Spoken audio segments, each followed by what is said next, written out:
Welcome back to Leaderboard Esports. My name is Jim Basco. And I'm Judy Jetsett. And welcome to part 3 of an interview with Nick Gossett, founder, creator, head admin of Gold Fruit Gaming, a LGBTQ plus community. Last week we talked about the intrinsics, the nitty-gritty of running a community, what it really takes to get it up and off the ground, right?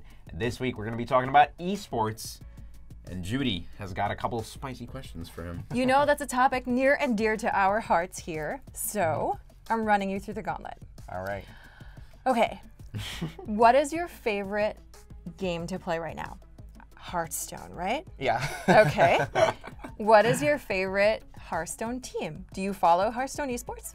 I do. I have like a favorite streamer, favorite member of the community, and Who's that's Toast. Of course. You know, he's known for his creative decks. I really just like his unique sort of approach to the gameplay. And you know, when I got started, I just learned probably like every little minuscule mechanic from him. So. That's awesome. Yeah, he's super approachable and easy to watch. So, props. Thank you.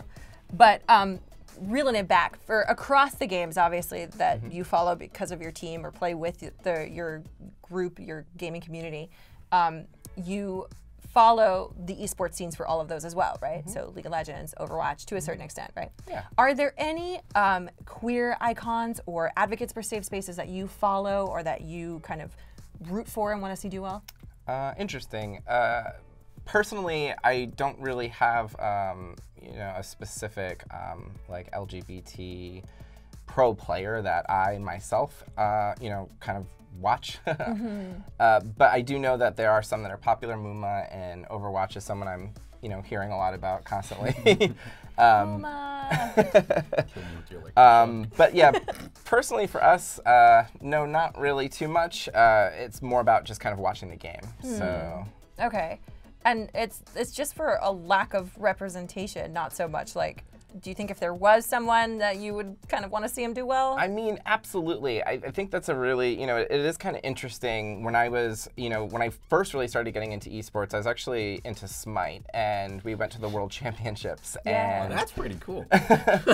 And, we had like, there were a lot of players that we really loved, and we always kind of spoke, we were wondering if someone was out, and they kind of wanted that sort of following, how funny it would be to get like, a gaggle of gays in the corner. That would be amazing. Screaming and cheering, So like, I think if it happens and like the player would definitely kind of like want that sort of like funny or funky support. Attention. Yeah, we'd absolutely be there for them. But I just, for now, I mean, we're really starting to get the ball rolling and really starting to go to the events and kind of focus in on that. So interesting. Yeah, nothing specifically, but if they're out there, let us know. We're here to support you. So that's kind of a little sad though, that there's like no one out there that I mean, there's all this love just waiting to be given to somebody that waiting for a target. Yeah, and no one's kind of there to receive it. Do you think that there's anything that esports organizations can do now to kind of foster an environment to kind of lift up pro players of maybe a more diverse background? Yeah, I mean, I think that's interesting. I think that, the conversation or the sort of topic that comes into my head around this is really like the comfort of a player. And sort of like, when their personal life needs to sort of bleed into, what they do every day. And it's kind of like how, we take our whole selves to work, but maybe we don't take our whole self to work. I think it really resides in the player. Can the companies that either own the games or are helping to broadcast the competition, can they do anything specifically? I'm not sure. I'm not really. I wouldn't want to consider myself an expert in that sort of a field. But I do know that if there was a want, we would definitely be there to support it. And on our Discord and in our Facebook group, we're consistently perpetuating any sort of LGBT streamers and trying to get attention over towards them. So yeah, we're definitely about supporting the community in that way. Right, and we sort of signal boosting, right? Yep, exactly. That's awesome. Is there anything right now that esports orgs are doing that might serve as an obstacle to promoting diversity among their player base? Among the pro players specifically, rather. That's interesting. you know, I think that if there was a drive to, or a propensity to kind of like support that effort, I mean, I think that there definitely should be, right? You know, you're gonna constantly hear me swiveling right back into like, you know, professional life or personal life, but you know, there's strength in diversity, right? There's uniqueness in diversity, and like we've learned, you know, that the more diverse a group is, you know, the more fresh ideas come to the table. You really just bring a lot more. So, you know, in that sort of a regard, I think, you know, if they find that value, they could potentially sponsor our group so that we can. No, but, you know, I feel like they could, you know, definitely make an effort to try to reach out to people in those like less represented spaces for sure. You know, either allocating funds or, you know, I guess maybe potentially, you know, kind of providing different like collegiate programs to the platforms to find those groups. And I think that would be really interesting. I'd love to kind of brainstorm on that and get more involved with it. That's awesome. Yeah, I think that there's definitely something that can be done of it. But it definitely does need to sort of happen at the kind of grassroots community level, you think? Well, that's all I know. Right. Right. So you know, our group was really, you know, just founded off of a team of us getting together and, you know, deciding to just keep growing. So, you know, and like, you know, along that line, you know, our group is really what our members have the time to put into it. Yeah. So we're nothing but just the people that are working hard to make sure the space is safe and, you know, well moderated. So I think that's actually huge because, you know, it's such a struggle to have a group like this in our day and age. And it's like, well, yes, 5-10 years from now, we want it to be mainstream. And it's like, the people that are working on it now are people just like you and us, you know, like we have day jobs, like we have other things to do, yet it's a passion project for all the people involved. And I think it's visible from the outside for like the person looking into the group being like, you can tell these people are clearly impassioned, but the companies and stuff, it's up to them now to step in and really try and, I guess, give them that foundation because the people want it, like clearly. Yeah, and that's something that we're constantly struggling with. Like we address it all the time on the channel, just this genuineness and authenticity that comes from the grassroots level. Like the esports dream has always been coming up from just playing the game you love and making it your career. Just you know, finding safe spaces with your friends and then developing that into something more monetizable and exciting.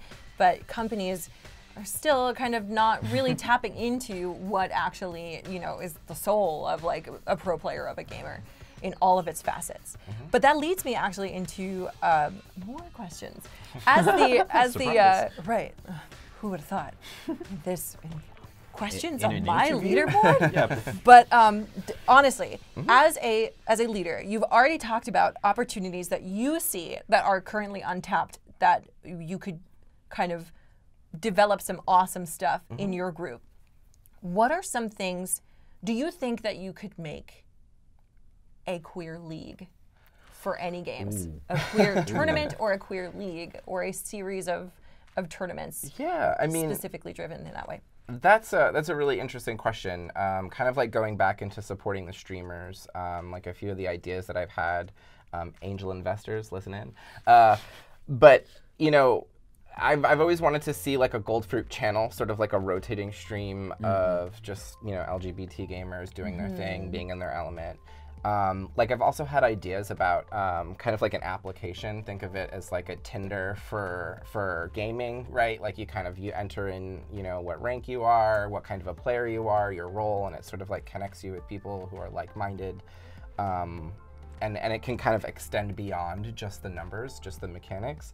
So, you know, I think that there's probably a lot of great ideas out there, but you know, it takes time. Obviously, it takes money. So time, effort, and money. But do you think that sort of thing? So definitely, I think what you touched on was very much a social kind of community boosting aspect, right? Having people find like-minded people and share experiences with them on Twitch, right? Awesome. But do you think, in specifically esports sake, do you think that the queer space needs like a sandbox for them to develop their talent? Because that's what I feel like Gold Fruit Gaming, that's what I feel like you've presented to us so far. Yeah. So do you think it can get even more competitive and drive it specifically for results, like a tournament? Yeah, I mean, I think that that's entirely a possibility. I mean, you know, kind of having that community and being that super connector, being that space for people to get together. Yeah, it would be like an amazing thing if, you know, from that there was you know, like a gay esports team, or even you know, like a Gold Fruit team. It would be awesome to have that sort of level of sponsorship. You know, but you know, kind of falling back in on that grassroots effort. Again, you gotta spend that time and that energy making sure that we foster the environment that helps support it. And then you're kind of adding the competition in, right? Because now you're not only trying to seek that diverse group of people that are all kind of aligned in that way, but they've got to be really good too. So, you know, kind of getting those things in together. Do you think if someone wanted to be, like, if you say you know someone in your group who is exceptional at a game like League or Overwatch and like has the chance for stardom, and you feel like the stars could align for them, but maybe the lack of diversity in the leagues is kind of holding them back, what advice would you give to them, or how would you sort of position to encourage them to kind of go for that sort of thing?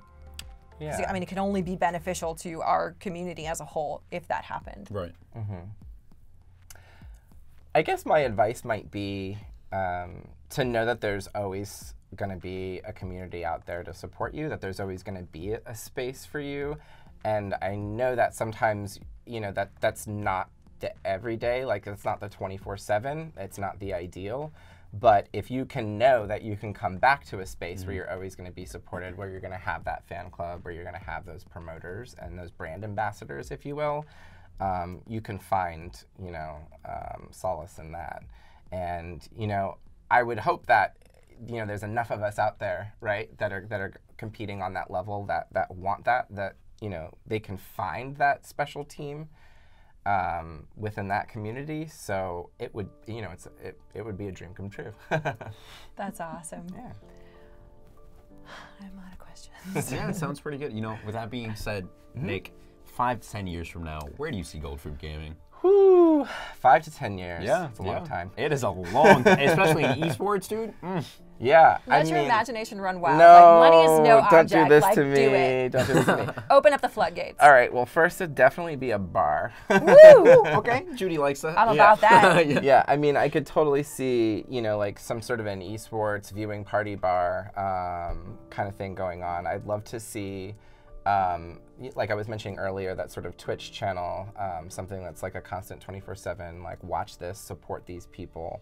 I think that would be great. I would see the community opening up, you know, being much larger and a part of something much bigger. I've always liked the idea of presence. I've always liked the idea of representation. You know, we kind of run around with these matching T-shirts. We show everyone, you know, that, you know, we're together, we're involved. We move as a team. Yeah. So, you know, 5 to 10 years down the road, you know, we have so many members. We have, you know, multiple teams of pro players that, you know, my problem isn't finding people to game in the space. It's trying to find enough tanks or enough assault players, you know, and getting the right matchup, you know, in that sense, you know. So yeah, I think that there's a lot of potential there. Big dreams indeed. Nice. Yeah. Well, thank you so much for your time, Nick. I really appreciate this. And I'm so happy to learn about Gold Fruit. Like, it's really exciting to see that there's a space like that that's actually focused on both betterment and providing a social platform for, you know, a group that needs a presence. Yeah. Well, thank you for having me. So thank you once again, Nick, for sharing your story with us. And where can we find out more about you and Gold Fruit Gaming? Yeah, thank you for having me. You can find us on Facebook. Swing by, look at some of our memes. You want some play of the games, maybe some screenshots of everyone's high scores. But you can also find us on Discord too. So if you're on the Facebook group, you'll find the link there. Pop in, join a voice chat, and queue up. Yeah, with that being said, guys, that is it for Leaderboard Esports this time around. My name is Jim Basco. And I'm Judy Judson. Like and subscribe if you haven't already, and hit that bell icon to become part of our notification squad today to find out when we upload, usually 3 times a week. So if you love content about Overwatch, League of Legends, esports, communities, literally anything esports related, you're going to want to keep your eyes peeled. We will see you guys next time. Thanks for watching.